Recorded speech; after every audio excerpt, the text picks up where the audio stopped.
just really honored to be here. And this whole day has just been so good so far. And I'm grateful for each one of you who are here. Thank you for being here. Thank you for taking time for yourself. I think that that's really hard to do sometimes, right? We live in a very busy world and have very busy lives, and it can be hard to take a step back and actually slow down, make space for yourself, find healing, find time for the things that fill you up. So thank you for being here.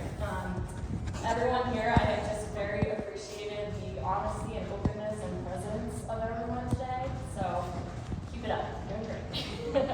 I want to start off, we've been doing a lot today. And sometimes I think that we can get overwhelmed with information and kind of, I'm an introvert, so being around people and having a lot of noise all day can feel kind of overwhelming. You start to get tired and kind of just overwhelmed.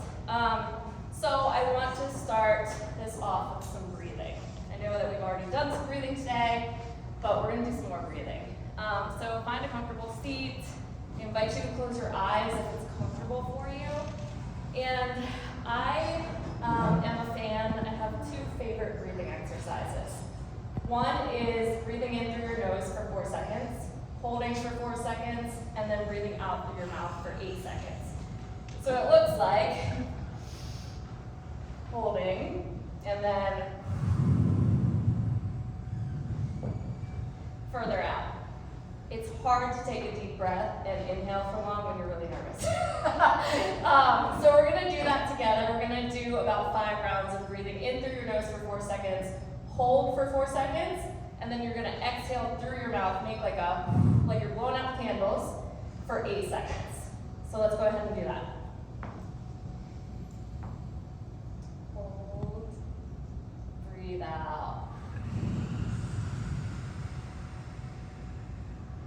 Inhale, 2, 3, 4, hold, 3, 4, exhale.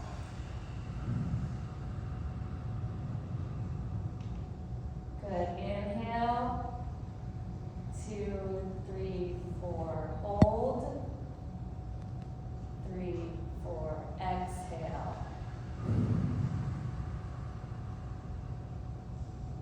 Let's do one more. Inhale, 3, 4, hold, 3, 4, exhale. Okay, now for my favorite one, you can open your eyes. You're gonna inhale as big as you can through your nose. And you're gonna open your mouth and stick out your tongue. It looks ridiculous, but it works.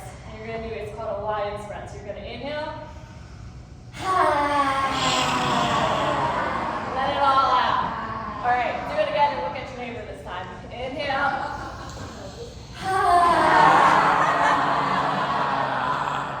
Don't you feel better already?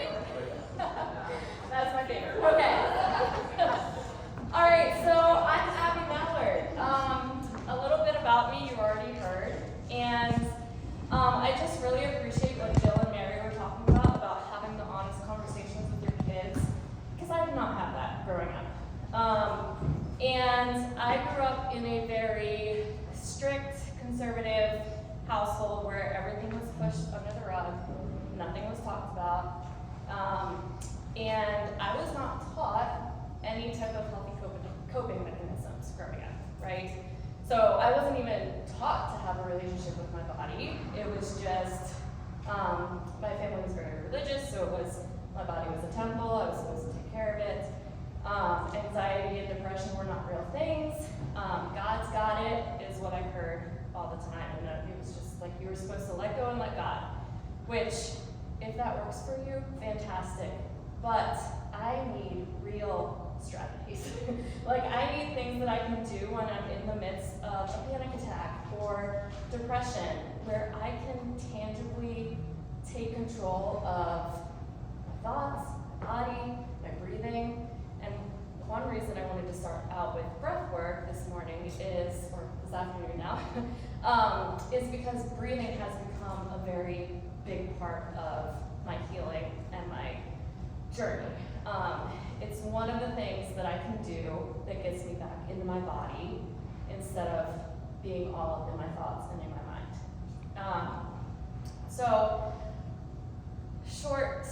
Long story short, I grew up in Lancaster, Pennsylvania, Amish country, middle of nowhere. My family moved to Louisiana when I was 11 years old to help with Katrina relief work. So we were missionaries for about 6 years. During that 6 years, there was a lot of back and forth. We went back to Pennsylvania for 6 months, then we went back to Louisiana, then we went back to Pennsylvania, back to Louisiana.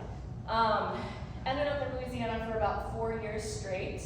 Moved back to Pennsylvania the senior year of high school for me. I was homeschooled my whole entire life. And I started struggling with an eating disorder when I was 13. I keep it very real and raw, and I'm sharing my story, and a trigger warning maybe, like if some of this is hard for you, feel free to step out, breathe, whatever you need to do. But I struggled with, I would not eat, and then I would eat a lot, and then I would make myself throw up, and it was kind of this cycle. And it was because, for me, it was the only thing I could control, right? Like, no stability in home life. When my family moved, it was all about ministry, and family wasn't really a thing anymore. Everyone else was our family, and we weren't a family. Everything's good, and we're perfect on the outside, right? But at home, no one talked. No one talked about anything. Family dinners were silent. And so eating and food was the only thing that I could control. And so that really started my struggle with eating disorders. I was depressed. I was unhappy. I felt very hopeless. You can go to the next slide on that. Sorry, I totally forgot I had slides. So I wanted to share these pictures of me. So the one on your left, I was probably about 115 pounds, 18, very depressed, very hopeless, senior year pictures. And the one on the right, I am 28, that's just this year, 28, closer to 170 pounds, and very happy, and very hopeful, and very fulfilled. And I tell you all of this because, one, I want you to know that I can relate to you, and if you're struggling with food or with self-love or with body image, I get it. And also, one of my goals in my business is to change the narrative of health, right? So I think a lot of times when we think about health, we think food and exercise. Like those are the first two things that pop into our heads. And it's not all about weight. Like, I am unhealthy and obese in the BMI world, in the health world, but I am at a much healthier and fulfilled place mentally and physically.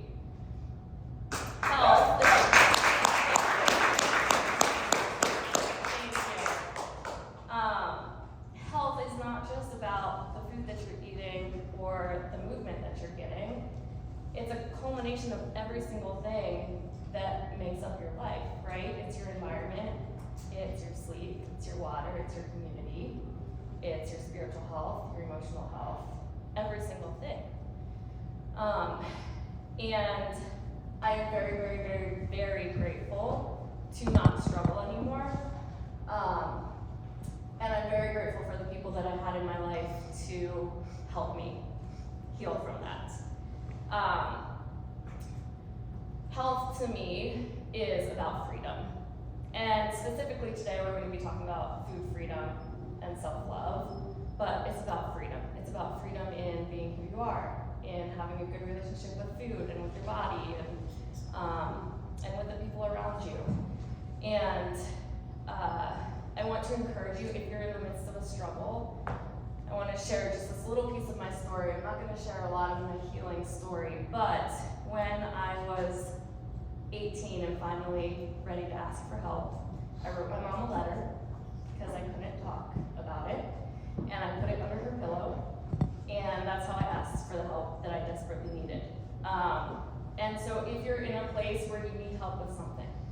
whether that's food or not, do it in a way that feels safe and comfortable and accessible to you, because you are deserving of health, and you are deserving of health.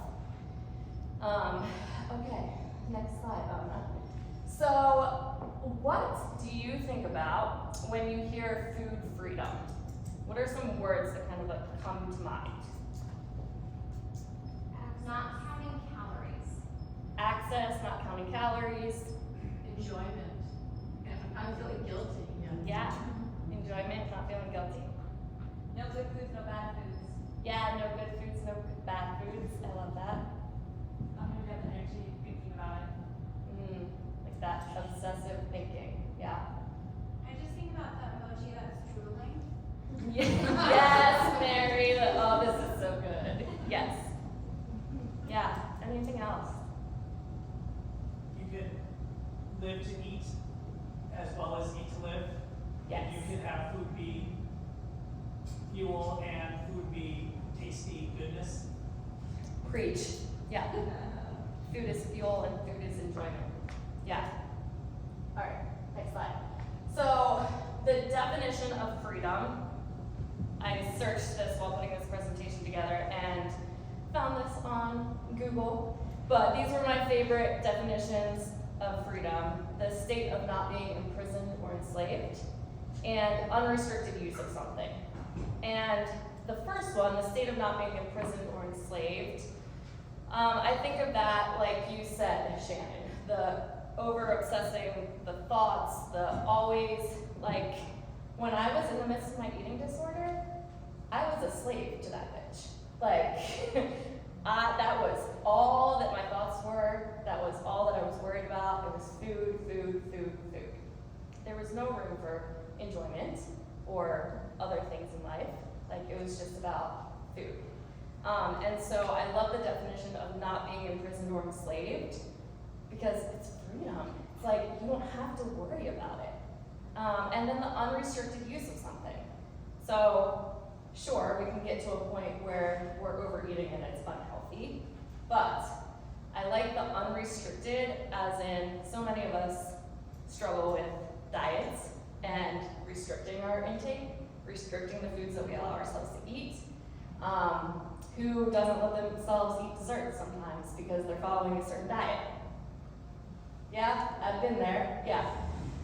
So a lot of my work is helping you to find that peace and that balance between, yes, eating the foods that make you feel good and that fuel your body, and then also eat the damn cheesecake. Like, eat the stuff that makes you happy, right? I have so many people who tell me that they struggle with emotional eating, or that, they stress eat. I don't think there's anything wrong with emotional eating, stress eating. You're allowed to eat some chocolate if you're stressed. You're allowed to eat some ice cream or have a cocktail if you're happy. It becomes unhealthy when you don't have the other healthy coping mechanisms as well. It's when you're only using the food, only using the eating in order to deal with the stress, in order to deal with the emotions. So yes, have the food that makes you feel good, and also do some breathing. Go to a cold plunge, do a sauna, like some other things that help you. Okay, next slide. So what does this look like? Like, what is the practicality of food freedom? So some things that come to my mind when I think of food freedom are not planning. So when I was in the midst of my eating disorder, I would always plan. Like, what am I eating next? When am I eating? Are we going to a party? Like, what does that look like? Allowing yourself to eat food. Allowing yourself to eat foods that you love, eat foods that you enjoy. Allowing yourself to have pleasure from food. Allowing it to not just be fuel, but also be pleasure. I think of peace. So a lot of us, I think, when we're in the midst of struggling with body image, food, eating, we're not at peace. We're not at peace with ourselves. We're not at peace with how we look. We're not at peace with what size our clothes are. We're not at peace with how we feel. We're not at peace with food. so I think about parties because like a lot of times when I was stuck in that struggle, I didn't let myself go to parties or go places that a lot of times were focused around food because that was really hard, right? So allowing yourself to go to parties, allowing yourself to go to dinner with your friends, allowing yourself to have the fun in life. Fuel, like you said, JC, food is fuel and enjoyment. I think about shame-free, like you said, Karen, or was it Jill? Like being able to eat without having that guilt and that shame afterwards. And then confidence, like I didn't have any confidence when I was 18 years old. No confidence. Maybe I was thinner, but I still didn't think that I was thin enough or pretty enough or whatever enough. Like I was not enough, right? The 0% showing up enoughness was not in my vocabulary. And so having that confidence that, you know what, like how I look on the outside, what I weigh, what my clothes size is, that's not what defines me. That's not what I am. Like, Abby is so much more than the size of her body. You are so much more than the size and look of your body. You are so much more than the food that you eat. I think that a lot of times we're scared of that judgment of like, oh, if I look this way and someone sees me eating this, then like, what are they gonna think about me? Having that confidence that I'm allowed to enjoy my food and enjoy my life and be who I am without, being scared of that judgment of others. And then I think of mental space. So I talked about this a little, but like the obsessive thoughts. So when you're really struggling with something, whether it's food, I'm talking about food freedom, but this correlates to so many other things. When you're constantly thinking about something, you don't have the mental space to enjoy other things and to think about other things, right? Like you're all tied up in this one thing. I think about it like, it's like being really obsessive or like really anxious or really excited about something and you're thinking about it all the time, but in a really unhealthy way. Like if you're super excited about something, like coming to this event today, like super excited about it, all you can think about, all you can talk about, but in a very unhealthy way. Okay, we can go to the next slide. Okay, so great, Abby, but how do I do this? Like, this is all great, but how? The practicality of it? Good question. It's not easy, one step at a time, and I want you to remember that healing is not a linear path. Healing and health is not a straightforward, peaceful journey. It's also a lifelong fucking journey. It's never over. You are constantly on the journey, and so there are going to be ups and downs, and the journey continues. Just because you have downs doesn't mean that you're doing something wrong, doesn't mean that you're a failure. People love the phrase falling off the wagon. Anyone use that phrase? Yeah, okay. You don't fall off the damn wagon, it's just part of the journey. And I want you to remember that, right? Like whatever you're working towards, whatever you're struggling with, it's okay to have the bad days. It's okay to have the days where you feel like you're failing or like you haven't made all of the progress that you've made. But it doesn't mean that you haven't made the progress that you've made, right?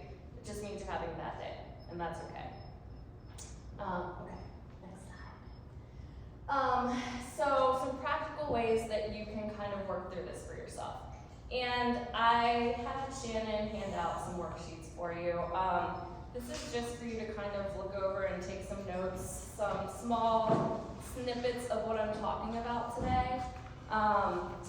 But one thing that has been very helpful for me through my relationship with food, journey with food, and a lot of other things in life is kind of like asking myself and thinking through, okay, what are the beliefs that I have? What are the values, the beliefs, the thoughts that I have that are so ingrained in me? Writing them down, right? Making a list. And then, who told me that? Right? Like, where did this thought, where did this belief, where did this thinking come from? Who told me that? Was it my parents? Was it society? Was it myself? A lot of times it's not myself, it's someone else, right? So like thinking through that, what have you been told is healthy? Who told you that? What were you taught to eat and avoid? Who told you that? What have you been told is beautiful? Who told you that? What were you taught with exercise? Who told you that? Where did you see that? And then once you have that list, then asking yourself, okay, what do I want to believe, right? We'll go to the next slide on it. What do I believe? What do I believe about health? What do I believe about food? What do I believe about beauty? And not just what do I believe, but what do I want to believe? Like, what do I want to believe about health and about beauty and about myself? Sometimes it takes a long time to change those beliefs and those narratives and those feelings and thoughts that you have ingrained in you, but it's worth the work. So asking yourself, what do you want to believe? You get to have a voice. You get to have feelings. You get to have emotions. They're valid. You get to decide what you want to believe, what you want to feel in this life. That is not what I was taught growing up. And that's something that I've had to fight for a lot. Bringing it back to that exercise that we had, JC, like, it took me a long time to be okay with being who Abby is without all of the outside voices. You know, growing up, especially in a very conservative religious background, like, I had to fit the mold. And I lived like that for a very long time. And honestly, it's probably only been in the last 3 or 4 years that I've been able to break free of that and find my voice and fully step into who Abby is. Like, the eating disorder was a piece of it, but there are layers. There are more layers. So, reminder that you, every single one of you in this room, you get to have a voice. You get to have feelings. And you're valid. They're validated. There was a quote that I had written down here to read at the beginning, and I want to share it because I think in all of this healing and the one step at a time, it can feel like it takes forever to heal, right? Like, you can feel like you're doing really, really great, and then all of a sudden, like, things aren't going so well anymore. Back to square one. Or you're just so tired of the damn struggle, and you want to be out of it, and you want to be on the other side, and you want to be healed. There's freedom on the other side, and there's joy, and there's peace, and there is hope. But there can also be joy and peace and hope in the midst of it too, right? Like, you don't have to completely be on the other side to have that. I think that's something that we tell ourselves a lot of times, like, oh, if I just looked like this, or if I just got to this place, then I would be happy, then I would love myself. But that's not the way it works. We have to love ourselves right here, right now, as we are. And I believe that when we show up and love ourselves and learn to love ourselves where we're at, that helps us get to the healing faster, rather than in the shame and the shit show and the beating ourselves up. But when you're in the midst of it, and it feels like it's taking forever, and you don't want to keep going, there's this quote by young Pueblo, and he says, do what is right for you. Do it over and over again. Lean into the light. Keep going, even when it's hard, especially when it's hard. So keep going. Like, even when it's hard, especially when it's hard, keep fucking going. So we can go to the next slide on. So after you've kind of redefined, like, okay, who told me this? Now, what do I want to believe? You're going to implement it. right? Like whatever it is that you want to believe, you're going to implement it. So taking action on those beliefs and reminding yourself of the new narrative. It's going to take time.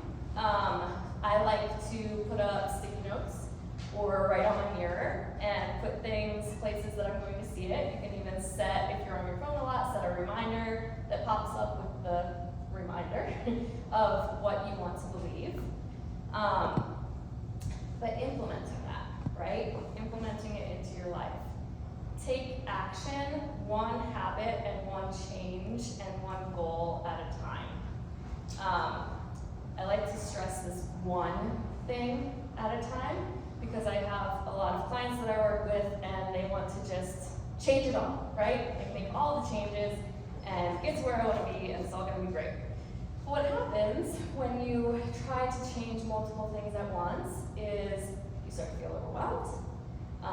You don't show up well when you're working on it, and so then you feel like a failure, and then you quit or you beat yourself up. So taking action one thing at a time, picking that one thing that you want to focus on first, and then doing that for 3 to 4 weeks, and then adding on to it. And maybe you need longer, and that's okay, but doing it one little piece at a time. And your brain needs to see it and hear it in order to believe it.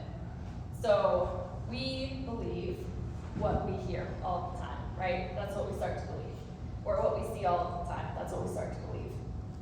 So putting those reminders up, but then also like, I have mirror pep talks. Like look at yourself in the mirror and talk to yourself and tell yourself what it is that you want to believe and what it is that you need to remember.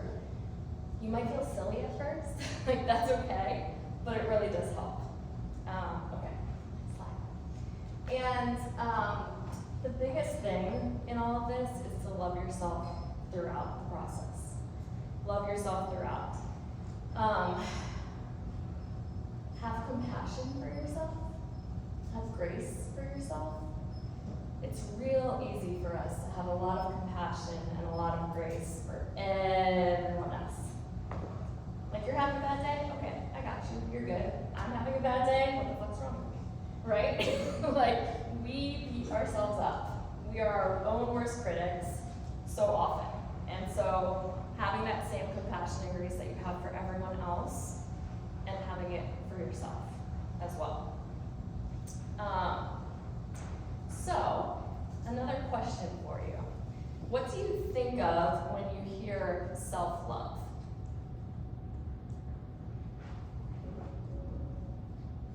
Acceptance. Acceptance? Self-care. Self-care? Expand. Oh, say it. Self-respect. Self-respect. Yeah. Yeah.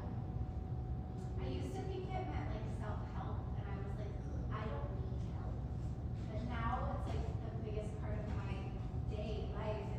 It's meditating, it's taking what you need in the time that you need it. Yeah, making that space for yourself. Yeah. Being on your own side. Being on your own side. I like that. Knowing that it's safe to embrace all that you are. Yeah, knowing that it's safe to embrace all that you are. Anything else that you think of self-love? Forgiveness. Forgiveness. Easier said than done. Woo! Easier said than done, yep. Yeah. Yeah, I was gonna say stressful. Stressful? To piggyback on that. Yeah. Yeah, okay, next slide on. So, what is self-love? I think all of you have beautiful words that sum it up. A lot of them are up here. So, acceptance, accepting who you are. You know, maybe you don't fit the mold. Maybe you're not who XYZ told you you're supposed to be. Maybe you're not who you thought you were supposed to be. But accepting yourself just as you are, and loving yourself just as you are. Creating that space for yourself. Mary, I love that. Like, it is so important, and you're all doing it right now today. Creating space for yourself. And, you know, like, this is great. But then how do I do that on a day-to-day basis when I'm really busy? Like when I've got all the kids to keep up with, or I've got the business to run, or I've got the whole to-do list, right? Like how do I carve out space and time for myself during the busiest of busy? I like to take like 10 minutes at least, longer preferably, but 10 minutes in the morning before starting the day to be with myself, to be with Abby before I get into the world, before I'm on my phone, before I check emails, before I get into everything. And I find that that's very grounding and very helpful for showing up for myself and also for having that self-love. Because it's really easy when you first wake up in the morning to get on your phone, to be surrounded by everyone else and everything else going on in the world, and everyone else's opinions and everyone else's feelings and thoughts. And as an empath, I take a lot of that on. And so making time for yourself and making space for yourself to really like breathe and think about what you want out of the day and what feels good to you and what your top priorities are. I run my own business, so I'm busy, and I have a to-do list. And lately, I have been trying to give myself more space.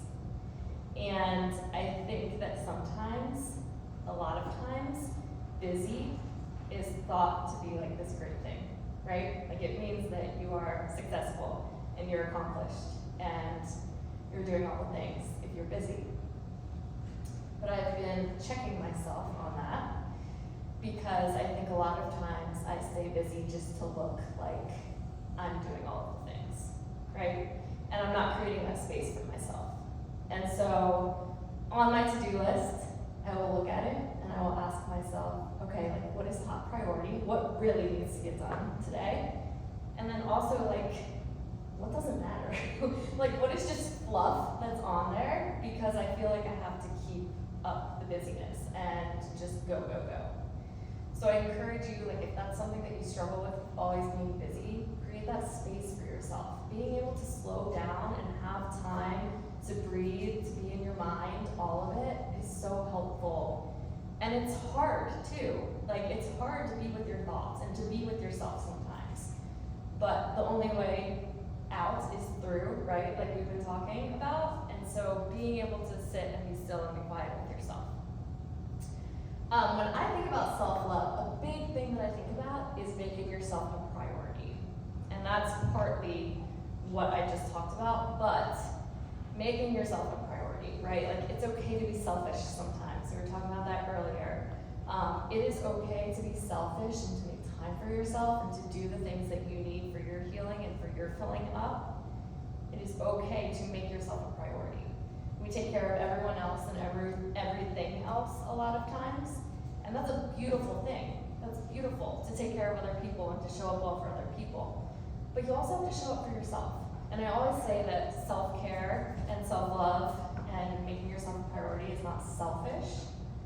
It's actually unselfish, because when you show up for yourself and when you make time for yourself and fill yourself back up, then you're able to show up even better. Like first for yourself because you deserve it, you do, but then also for the other people in your life.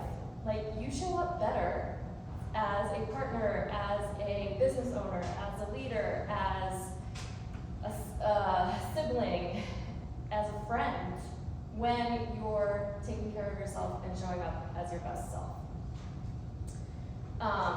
And then respect. So having respect for yourself, I think is really important and really hard sometimes. That grace and compassion again, like hit that home with yourself, like having that grace and compassion. And then slowing down, reevaluating what actually needs to get done. Kindness towards yourself and understanding. So that's kind of the same as compassion, but the understanding piece, I think it's sometimes really helpful to like kind of check in with yourself. Okay, I'm really struggling with this, or this is how I feel right now. I don't know why. Like I think a lot of times we kind of default to saying I don't know why. And I think a lot of times when we look deeper, we can kind of pinpoint what's causing that struggle and what's causing that feeling and that unsettledness. And so I find that it's very helpful for me when I'm in the midst of a struggle or if I'm really feeling a certain way to know what's causing it. Because then it's almost like, oh, okay, I'm feeling this way because X. All right, now I can work through X and now I can keep moving on with my day. Next slide. So, how do I love myself? The magic question, right? How do I love myself? How do I actually love myself right now, right as I am? I think that it's a moment by moment thing. I don't think that you love yourself or find how to love yourself or find the end goal in health and stay there automatically. I think that it's something that you have to continually be working on. It's not like you just get to the end result and you stay there without putting any more work in, right? You have to keep doing the work. So, step by step, similar to what we just talked about with the food freedom piece, but thinking through those questions again, like what have you been told makes you worthy of love? What have you been told is deserving of love? What do you want to believe about love? Or what do you want to believe about being worthy of love? How do you want to show up for yourself? Not how everyone has told you that you're supposed to show up for yourself, but how do you want to show up for yourself? And again, with the reminders about food, putting those reminders in front of you about the self-love piece as well. And it doesn't all change overnight. I wish that's how it worked. But that's not how it works, right? But learning to remind yourself over and over again, like I am deserving of love. I am enough. I am deserving of love. And as you're making that forwards progress, and even when you're taking the steps backward, when you feel like you're having those harder days, reminding yourself to have that compassion and that grace and that kindness for yourself.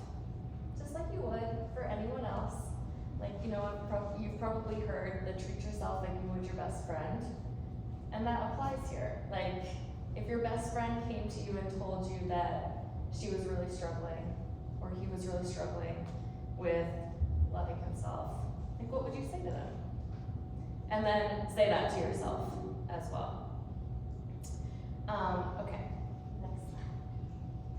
So, small practices help with this. Small little step-by-step things. Some things that I have found helpful and would maybe be helpful for you as well. Sticky notes. So I mentioned putting reminders up on sticky notes. I will do that and put them like on my computer where I'm working so that I see them all the time. Or on my mirror. But putting reminders up where you can see them very frequently throughout the day. Self-soothing.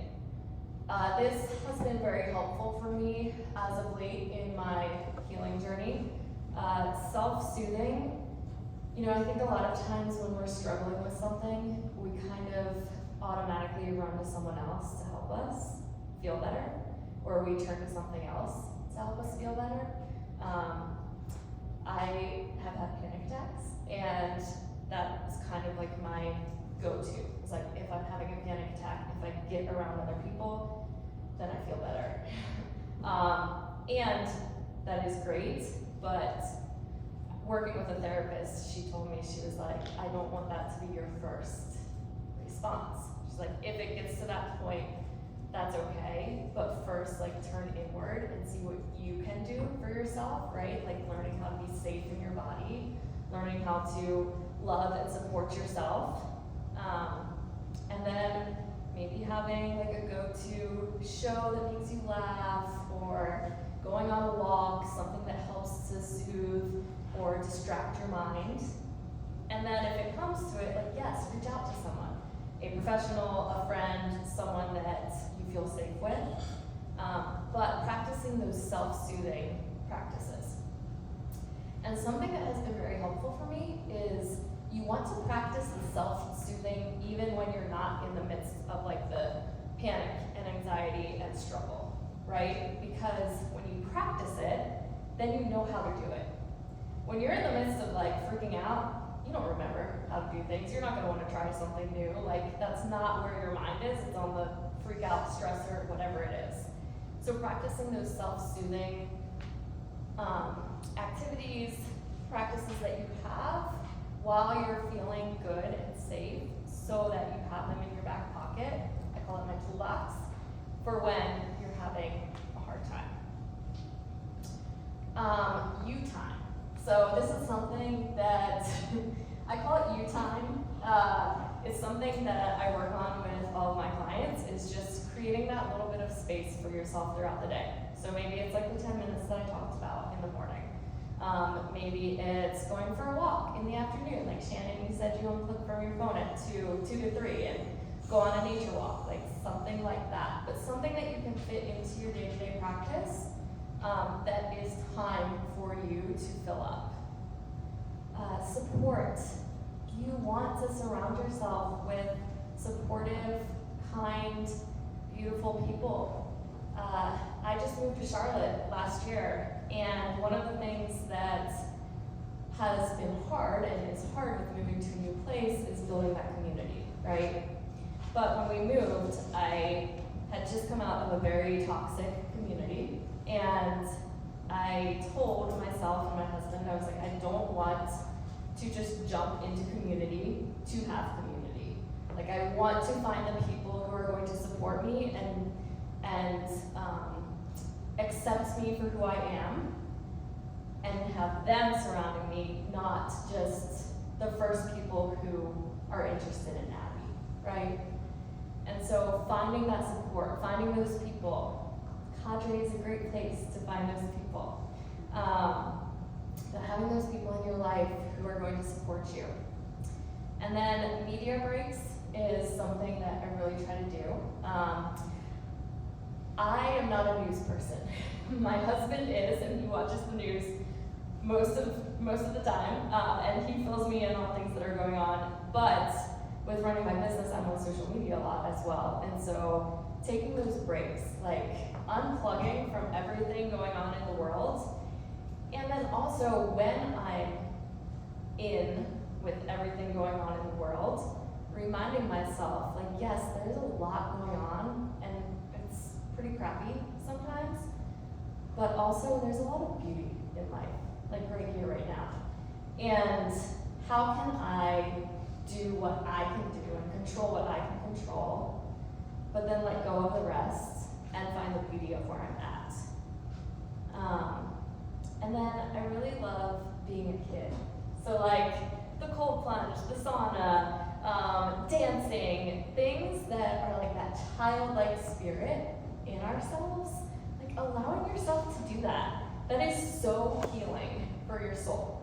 And it makes you happy and it makes you feel good, and it's practicing self-love. It's letting you be you. And then intimacy, like intimacy with yourself, and then with the people around you. So that can be just like having that safe, supportive, intimate relationships, and just having that with yourself as well, right? Like being able to like be your own best friend and find that love and that support in yourself first, and then also having it in people around you. So, I want to thank you for your time today. Thank you for listening to me, Abby, talk about my journey, and I am here to support you, and I would love to answer any questions that you might have.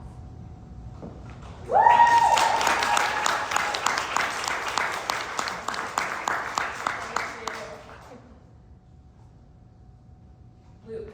What's your relationship with your parents like? Oh, good question. relationship with my parents is like. My relationship with my parents is better than it used to be. My dad and I specifically had a very rough relationship growing up. He was the very strict, controlling one, and my mom was kind of the come, console, and clean up after him. Submissive wife that went along with everything, but also I think she knew that things weren't quite the way that they should be. My mom and I are pretty close. My dad and I talk occasionally. We go back like for Christmas and see them usually. But I don't talk about the hard things with my parents. That's not how they are. That's never who they've been growing up. They still sweep everything under the rug. And so, like, it's good, but it's not deep. I keep it pretty surface level with them.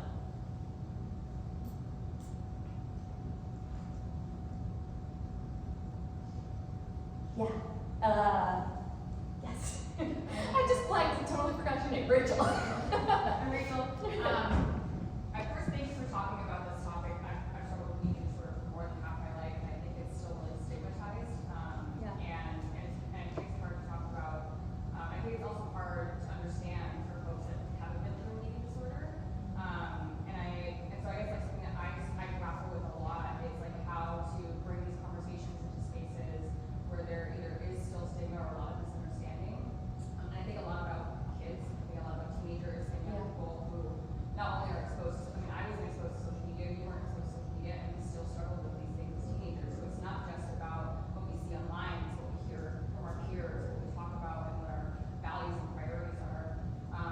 And so I'm just curious, like, I don't expect you to have a grand answer to this, but just like, in thinking about how we continue this dialogue, like how do we continue to destigmatize and like create language around it so that people who don't have that experience can show up to those conversations without fear of I'm going to say the wrong thing, I'm going to do the wrong thing, or I don't know enough, therefore I'm not a safe space. Like how do we make other people safe spaces so that people who do feel ashamed feel safe enough to show up? Yeah. Oh, that's a really good question. So for me, I think my mission and my approach to it might not be the best or the right, but how I approach it is now that I'm in a really healthy, healed space, I want to create that safe space for others, right? And so I will show up authentically and real and raw and have those hard conversations. But also remember, like, we're human. It's never gonna be perfect. And we also can't, I don't think we can fully teach someone what it's like to be in that struggle. I think that sometimes, like, specifically with eating disorders or addiction or things like that, like, you can't fully make someone understand it unless they've been through it. But having been through it ourselves, being able to maybe provide resources or things that have helped us, people who have helped us, companies,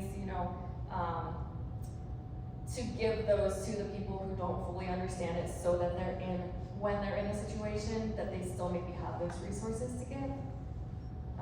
Yeah, Luke. This is one thing I truly struggle with being in this entire space for the last decade. Individuals, let's just take suicide, for example. A very stigmatized conversation around committed suicide versus taking somebody's life versus XYZ. And individuals who may be on this side are very educated through personal experiences or otherwise expect other individuals to know, like, how to say things, like committed suicide, not committed suicide, and these individuals get upset. Yeah. And I guess my first question to you, back to this whole correlation, is that your approach? When somebody says something about an eating disorder, when somebody says, is your first approach to get upset or angry, or is your first approach to say, well, it sounds like I have to put my education hat? Yeah. So I'm just curious what your approach is. Yeah, no, I don't think I get upset with people, but I do want to educate and I Yeah. want to spread the awareness, right? And destigmatize it. Yeah, but I think you're right. Like, it's important to not have that like upset defensive mechanism that comes up. It's important to have the conversations and destigmatize it. Connor and then Shannon, yeah. I think you might have touched on it a little bit, but like, so for someone like myself, who, okay, so my diet and my activity was always based upon the sport that I was playing, right? So I had to meet certain requirement for weight, or I had to, you know, be able to lift a certain amount of weight to do this. So my eating habits were all based around that. And then when I fell heavily into my addiction, I mean, you look at me today, I'm about 6'4", 230 pounds, 225 pounds. 7 months ago, I weighed 140 pounds, 150 pounds when I was done. When I got sober for the first time long term, 2018, I came into my treatment facility at about 134 pounds. And by year one sobriety, I weighed 330 pounds. A lack of balance kind of is a big thing for me. And like, when I take drugs and alcohol away, I indulge in other things like food, like gambling, and things like that. So like, how did you define what that healthy baseline is, and then continue to approach it going forward? Because that's what I struggle with today. Like, I mean, I've put on about 8 pounds in the last 4 or 5 months, Yeah. and I feel very healthy. But now where I'm at today is I have this issue with like, okay, I used to be, you know, co-skating for the last 2.5, 3 years, and today I have weight on me. I don't have, you know, you can't see my jaw and my ribs and all this kind of stuff. So now it's like, okay, anything I do at this point, I'm always trying to like watch my caloric intake, do all this kind of stuff. Like, Yeah. how did you form the baseline? At what point did you decide, like, you know, maybe when enough is enough, or when I need to be more loving to myself? Yeah, that's a really good question. I think that is kind of an individual thing. So for me, in my healing, I had to put on some weight because I was not at a healthy weight. Sounds like that's where you were too.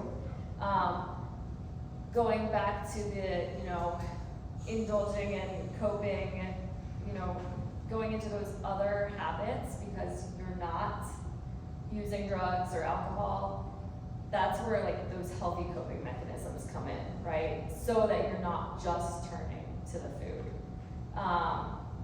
But also like starting to have that self-awareness and that being in your body, which is so hard, but starting to be in tune with yourself, because like what feels good to me might not feel good to you. And what feels good to you, like as far as food goes, might not feel good to me. So it's really about like that self-awareness as well. Like, okay, if I eat this, like how does it make me feel? If I don't eat this, like how do I feel? And going back to that balance, I think balance, I don't even really like the word balance because I don't think it's really attainable sometimes. But, you know, I think for you, like, you know when you're reaching an unhealthy spot, and then you have to kind of bring yourself back. And like, I think that, you know, it's like the pendulum. Sometimes you swing way to the unhealthy and then back to the healthy and then maybe a little too obsessive, and allowing yourself to kind of figure out what that middle ground looks like for yourself. Yeah, you're welcome. Shannon. Yes, I was two things. First of all, thank you for sharing everything because honestly, it's really resonant and just not much. I think we can talk about language. I'm a communicator in my professional world. And so one of the things I think about when we talk about like the language and bridging the gap is really what it all comes down to is just loving ourselves. Whether it is we try to be too skinny or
are people going to accept me for me? And maybe they're not. When I came out as Abby 2 years ago, I was not accepted for me. And that was very hard because I lost a lot of my community, right? Like, that is not a comfortable place to be, but I think it's so important to be able to be yourself. So if you have to shift community or leave different communities or places behind and find the new ones, yeah, it's all about being able to show up authentically as yourself and then have the other people around you support you. Yes. What's your name? Lauren. Lauren, yes. So Thanksgiving is coming up, Yes. and there's just a lot of drama around food. I feel like in my family, you know, one person is diabetic, so everybody's policing their sugar intake. Another person struggles with substance abuse, so everybody's watching like what they're drinking. I'm mostly pescatarian, so if I want to try some meat, they'll slap my, you know what I mean? Like, there's just so much policing what's going in people's mouths. And of course, like, it's partially out of love, but it's also out of control. And so I guess I'm just wondering if you've ever had the experience when you knew you had to go into like a family situation, navigating your relationship with food, and is there armor that you put on yourself, and what does that look like? Yeah, great question, Lauren. I think that is part of what fueled my eating disorder when I was younger. My dad would always make comments like, you eat like a bird, or, you know, like, oh, are you really gonna eat all that? Like, so those comments and those actions of the people around you when it comes to food can be really difficult and really hard. I think coming back to that, okay, what do I want my relationship with food to look like? And having that deep in your mind as you go into a situation, and then reminding yourself, like, as you're in the situation, if someone makes a comment, like, you're allowed to stand up for yourself, and you're allowed to say, like, hey, thanks, but I'm good. Like, I'm good with my food. I'm good with my relationship with food. Like, I don't need you to judge me or to control what I'm eating. Like, this is what feels good to me and my body. That can be really hard. But remembering that you can stand up for yourself, and then also, like, if it gets to the situation where it's just too much and you need to leave, like, you're allowed to do that too. I think a lot of times we force ourselves to go into situations because we're obligated, like, we have to, it's family, but also remembering that you're allowed to have those boundaries and you're allowed to leave spaces if they make you uncomfortable, but you're also allowed to, like, stand up for yourself and have those tough conversations, if that's helpful. Yeah, yeah, you're welcome. All right, one more question. If anyone has one. Yes, Jill. Okay, kind of going off of what Luke said originally about, my mind always obviously is thinking of our kids.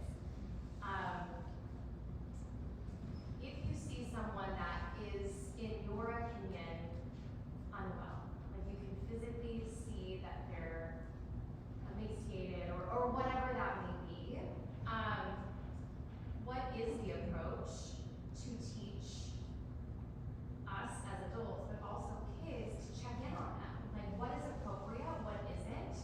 Because what we have seen in our line of work is, like, kids just don't want other kids to feel embarrassed, but they might be the person to be able to change it for them. So curious just to know what, or how to approach those conversations without breaching personal space, boundaries, etc. Yeah, that's a very hard thing. And I probably don't have all the answers to that. I think the main thing that I always come back to when it comes to that sort of thing is to lead by example. So whether it's you're instilling into your kid to have that healthy relationship with food in their body, to, you know, not be cutting themselves down, to not be cutting out food groups, all of those different things, that can be really helpful. And even you as the parent, they watch you and they do what you do, right? But then what they do also goes to their friends. So teaching them the healthy mindsets and the healthy actions. And then also, like, if it's to a place where someone feels very unwell and like they need help, as a kid, maybe approaching the parents, or pulling in a professional or someone that you feel is a safe person, a safe space. I don't know that it's always our job to approach the person, but maybe to let someone else know that's more qualified, capable, so that they maybe know what's going on or what you've observed. You know, I think like for a lot of us, we want to fix things and we want to help all of the people that need help. At least that's how I feel a lot of times, but it's not always my job. And so, but being able to kind of like share, delegate, reach out to those people who are going to be able to help and putting it in their hands is like my piece of it. Yeah. And maybe to build on it, Rachel, this goes off of what you shared, and I think the work that you do, and I think what this room provides. Like, you've already heard a wide spectrum, a pluralistic approach to a lot of things. You know, how many people have shared, it's like, oh, my therapist says, my therapist told me, like 10 years ago, that would not be as frequent of a share. Some research I've been working on, so registered dietitians are seen as highly knowledgeable, and highly, like a great source of information, and also highly out of touch with the average consumer. And it has nothing to do with the dietitian, it has to do with the statement, you know, it's like, how many young people go, I don't want anybody to know about this because I can deal with this on my own. So to the idea of not only delegating to the other people, but going, how many approaches to wellness are there? And how many still have that stigmatization that is not okay for all of the self-care things. So I think that's also that other voice to raise in. Yeah, good point. Yeah. All right, y'all. That's it for me.